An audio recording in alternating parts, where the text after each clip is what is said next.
अस्सलाम वालेकुम जी। मैं हूं हकीम सैयद इमरान सरवर हाशमी। आज मैं आपको बताऊंगा कि पुदीने का मजाज क्या है, इसके फ़ायदे क्या हैं।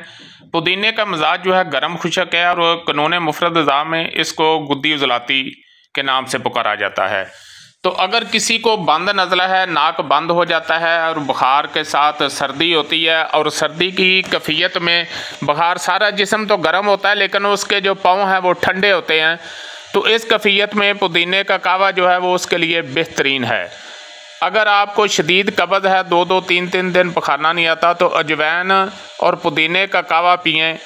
और अगर बुखार है, बंद नज़ला है, तो उसमें भी अजवैन और पुदीने का कावा। अगर आपके जिस्म में गैस बहुत ज़्यादा है तो उसके लिए आप अदरक और पुदीने का कावा बनाएं। और पुदीने के कावे बनाने का ये तरीका है कि आपने जिस चीज़ का कावा बनाना है उसको आग पे रखें, पानी डालकर और मीठा डालकर, और एक ही उबाला आना चाहिए। उसके बाद चूल्हा बंद कर दें और दम दे दें उस पर।